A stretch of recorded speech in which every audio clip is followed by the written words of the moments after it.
You'd think finding out your dad is Poseidon would be the biggest shock of your life, right? Trust me, I thought so too. But it turns out that was just the beginning.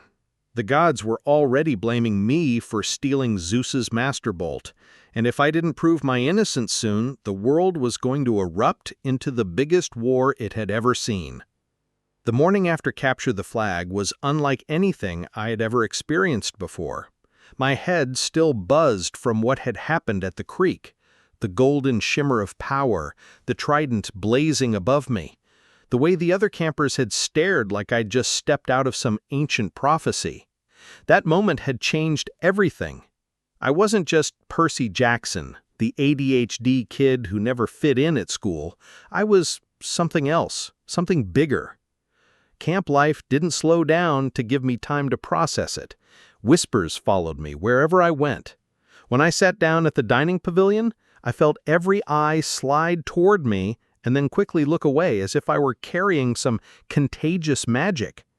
The kids in the Hermes cabin, who had always treated me like one of their own, suddenly seemed cautious.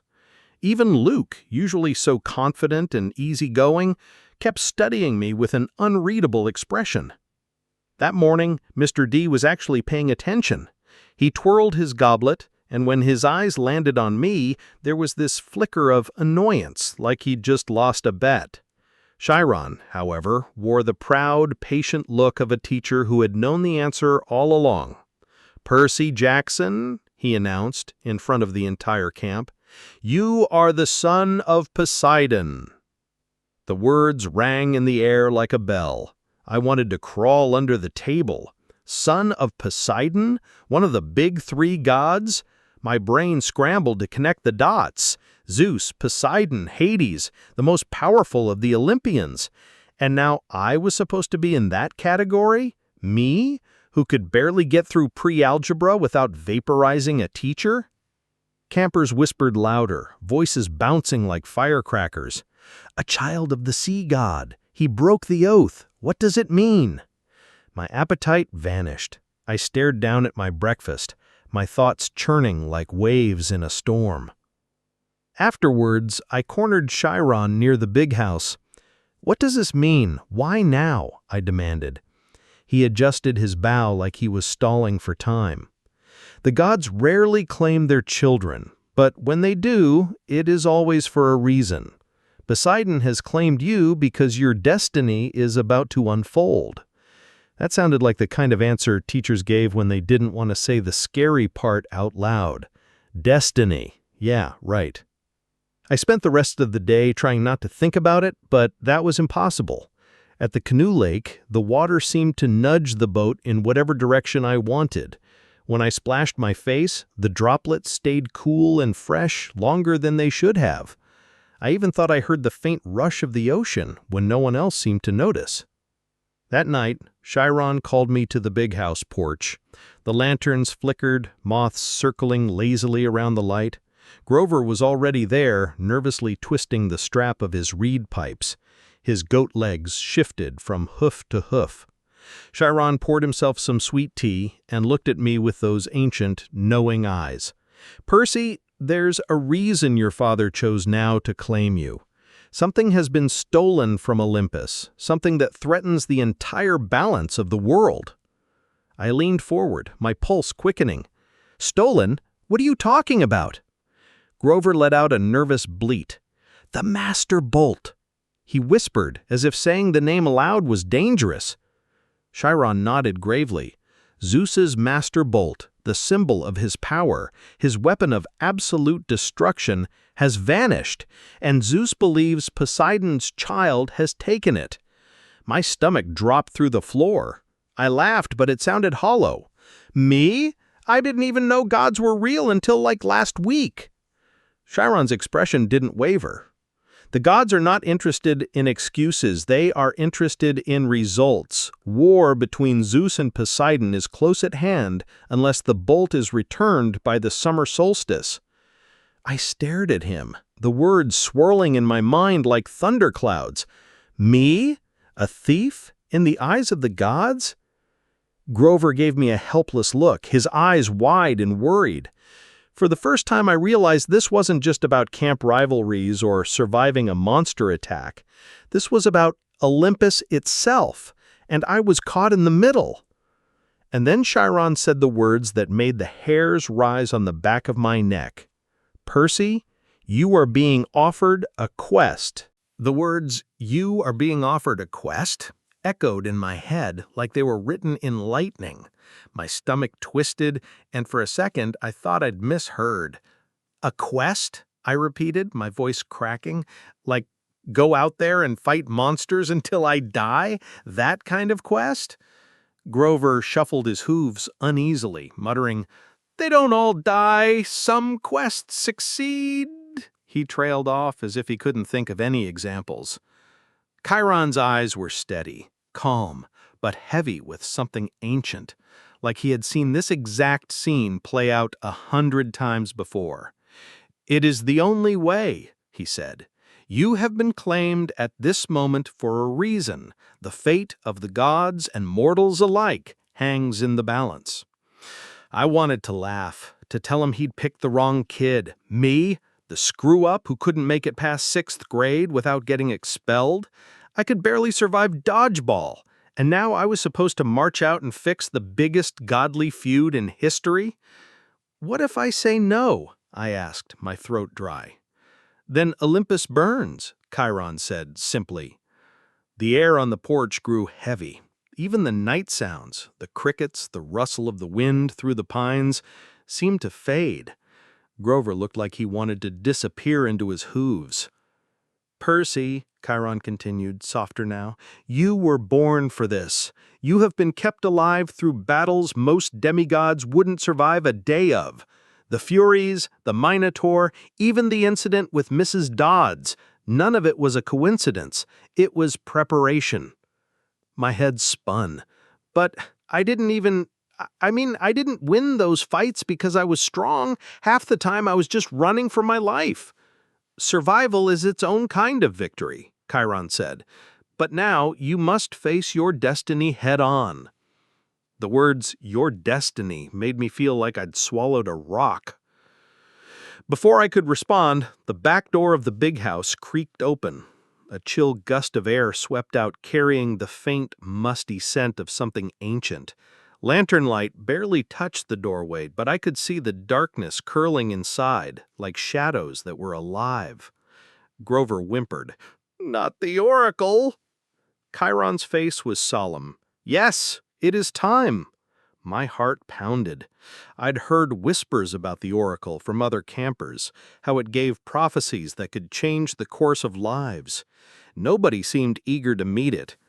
Still, my feet carried me toward the doorway, as if pulled by some invisible tide. Each step up the creaking stairs felt heavier, like I was walking deeper into a dream. The attic of the big house smelled like dust, mildew, and secrets. Cobwebs draped from the rafters. Trunks and crates were stacked high with relics of old quests, rusted swords, shields dented from long-forgotten battles, helmets with faded plumes. The air shimmered faintly, charged with the kind of silence that doesn't feel empty, but full of something waiting. And then I saw her. Slumped in a wooden chair was what looked like the mummified remains of a woman. Skin stretched tight over bones, eyes shriveled into dark pits. She wore a tie-dyed dress, her stringy hair falling across her shoulders. If I hadn't known better, I would have thought I'd stumbled into some haunted house attraction. But then the figure stirred. Green mist curled from her mouth and eyes, glowing eerily in the dim light. The air filled with the thick, choking smell of incense, though no fire burned. My knees locked. Every instinct screamed at me to run. The Oracle spoke. Her voice was dry and hollow, like leaves scraping across stone, but it filled the attic with an unearthly power. "You shall go west and face the god who has turned. You shall find what was stolen and see it safely returned. You shall be betrayed by one who calls you a friend, and you shall fail to save what matters most in the end." The words wrapped around me, colder than any winter wind. Each line felt like it was being carved into my bones. And then it was over. The mist evaporated. The corpse-like figure slumped back into silence, as if it had never spoken at all. I stumbled out of the attic, gasping for fresh air, my heart hammering. Chiron was waiting for me on the porch, his face unreadable. "Well?" he asked gently. I could barely get the words out. It gave me a prophecy." Grover's eyes widened with dread. "What did it say?" I hesitated.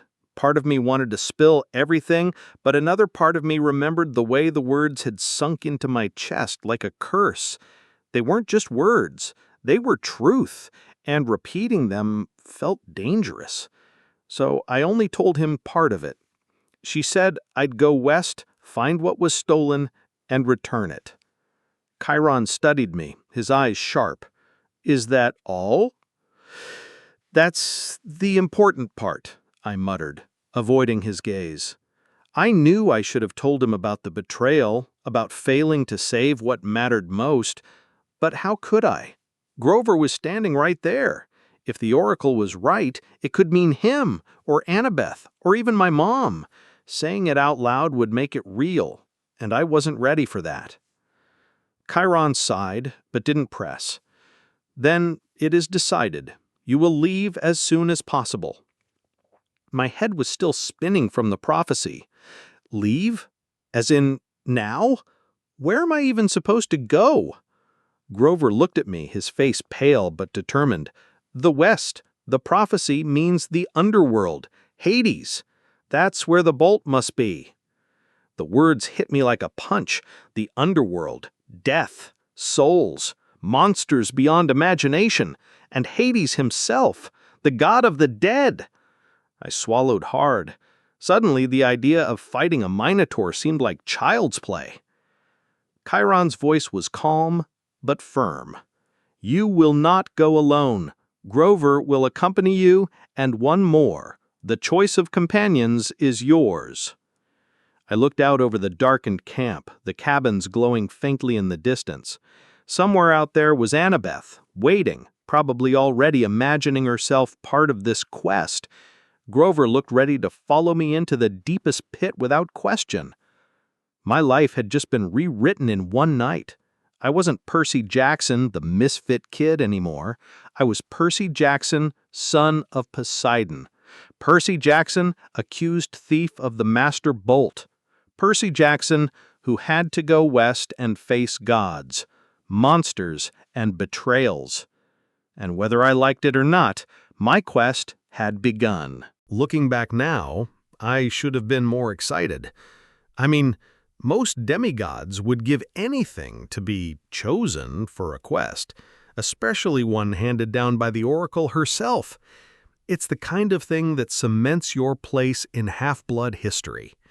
But honestly, at the time, all I felt was terrified. A prophecy was hanging over me like storm clouds ready to break. Go west, find what was stolen, and return it. Be betrayed by a friend. Fail to save what matters most.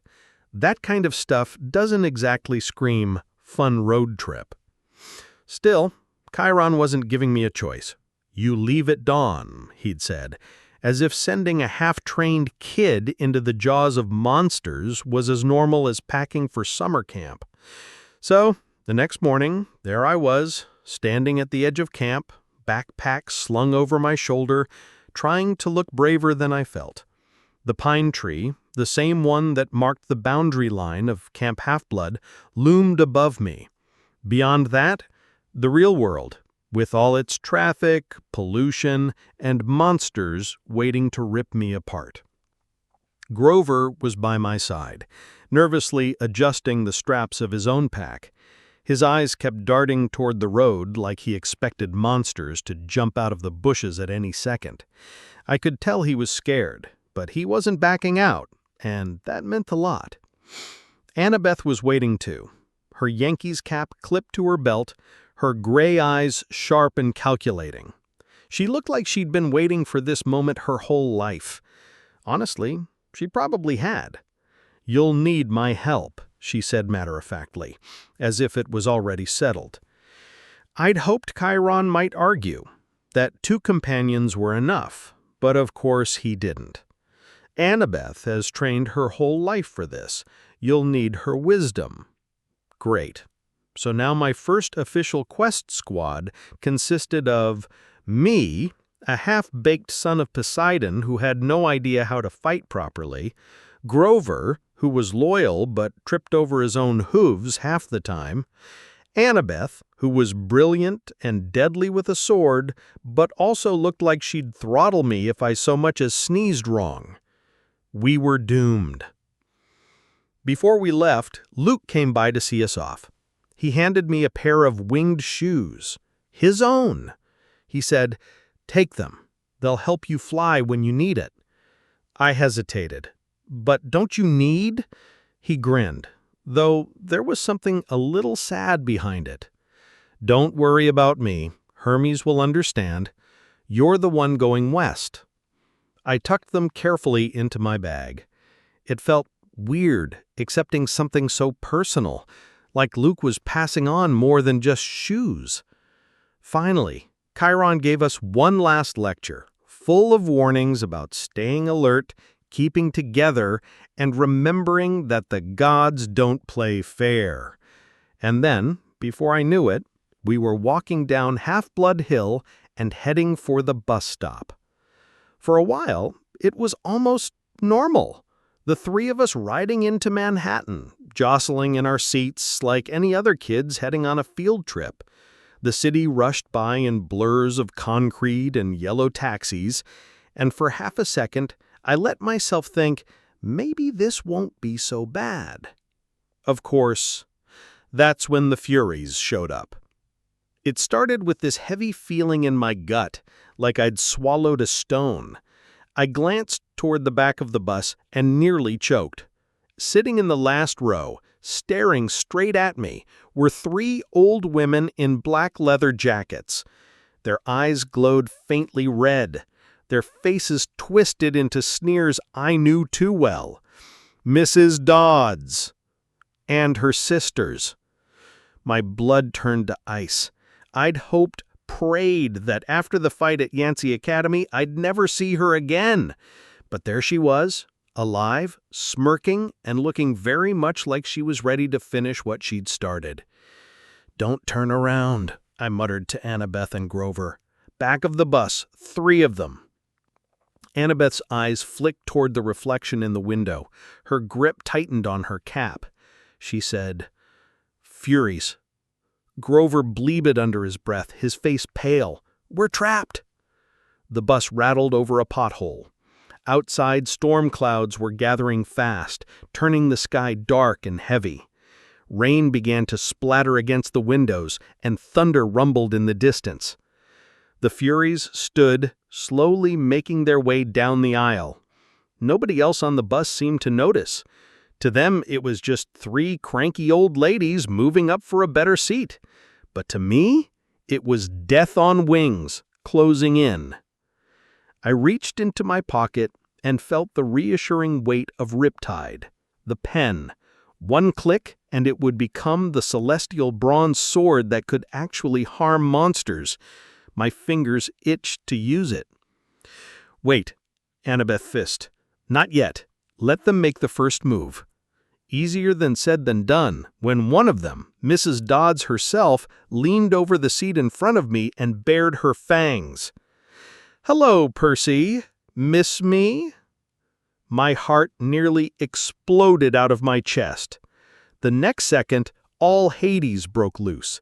The Furies shrieked, their jackets ripping apart as leathery wings burst out. Passengers screamed as the illusion dropped, finally revealing the monsters in their true form. Claws gleamed, fangs snapped, the bus filled with the stench of sulfur and decay. I uncapped Riptide and slashed upward, sparks flying as celestial bronze met fury talon. Grover swung his crutches wildly, knocking one monster back a row. Annabeth lunged with a knife, fast and precise, her movements so sharp it's like she'd been training for this fight her whole life. But 3 Furies in the cramped aisle of a moving bus? It was chaos. Claws scraped the metal walls, windows shattered, passengers scrambled over one another, fleeing toward the front. Mrs. Dodge shrieked, her eyes glowing hotter than coals. "You will die, son of Poseidon!" Lightning flashed outside, followed instantly by a boom of thunder so loud it rattled my teeth. The storm was Zeus's anger, bearing down on us, fueling the Furies' fury. I swung Riptide, knocking Mrs. Dodds back, but another Fury raked her claws across the seats, nearly clipping Grover. He bleated in panic and toppled over, his hooves kicking wildly. Annabeth grabbed his arm, yanking him upright just in time to dodge another strike.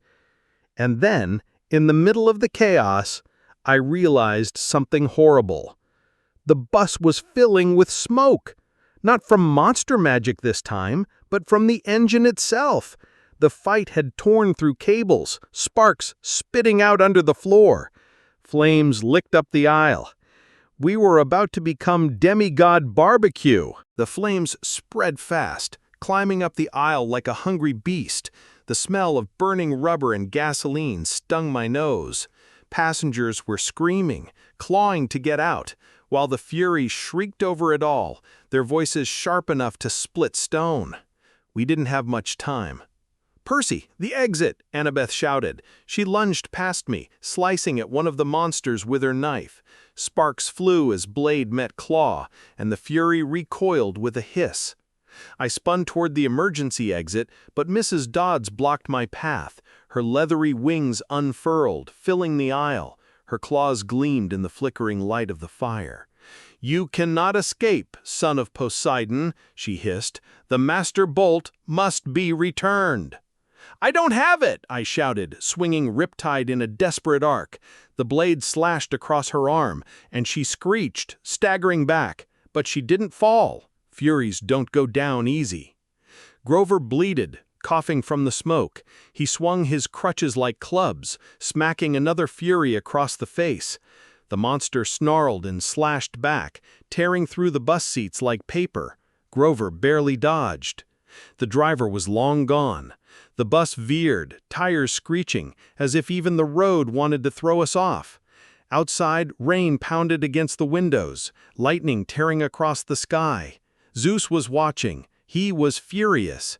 And then it hit me. The fire, the leaking gas, the sparks. "Annabeth!" I yelled. "Hit the brakes!" She didn't ask questions. She shoved past Grover, slamming her foot down on the pedal. The bus lurched violently, tossing the Furies forward. Mrs. Dodds shrieked as she stumbled, wings flapping wildly to keep balance. It was the opening I needed. I slashed Riptide in a wide arc, forcing them back just enough to reach the side door. The flames were spreading so fast I could barely breathe. My eyes watered, my lungs screamed, but I managed to shove the lever down. "Go!" I shouted. Grover stumbled through first, coughing. Annabeth followed, yanking him by the arm. I was about to dive after them when Mrs. Dodds let out one last screech and lunged. Instinct took over. I drove Riptide upward, meeting her claws head-on. Sparks erupted. The impact sent her crashing backward into her sisters. Their wings tangled. Their screech shook the entire bus. And that's when the fire finally met the gas tank. Boom! The world exploded. I was thrown through the doorway, hit the wet pavement hard, and rolled across the asphalt. My ears rang, my chest burned. Smoke and flames roared behind me as the bus went up in a fireball, chunks of metal flying through the air. For a moment I just lay there, staring at the stormy sky, rain pelting my face, too stunned to move. "Percy!" Annabeth's voice cut through the ringing in my ears. She hauled me up by the arm. Grover was beside her, coughing so hard I thought he'd choke, but alive. We stumbled away from the wreck, hearts pounding, until we collapsed against the guardrail. Behind us, the bus burned like a bonfire, the Furies screeching inside, trapped in the inferno. But I knew it wasn't over. Monsters like them didn't just die in fire. They'd reform eventually, maybe in days, maybe weeks, but they'd be back. I glanced at Annabeth, who was watching the flames with narrowed eyes. She looked furious, not just at the Furies, but at me. That, she said, her voice tight, was reckless. What was I supposed to do? I snapped, coughing smoke out of my lungs. Invite them to sit down and chat? Her glare could have cut through steel, but she didn't answer. She knew as well as I did, we'd barely survived. Grover slumped beside us, his fur singed. He wheezed. I don't think I can ever ride the Greyhound again. Despite everything, a hysterical laugh bubbled up in my chest. It was either laugh or scream, and screaming would have sounded too much like the Furies. We were soaked, exhausted, and stranded in the middle of nowhere, with no transportation, no plan, and 3 of the most powerful monsters in the underworld now very, very angry at us. And this was only the beginning of our quest. I tightened my grip on Riptide, still humming with celestial energy. My prophecy echoed in my head. You shall go west. You shall be betrayed. You shall fail to save what matters most.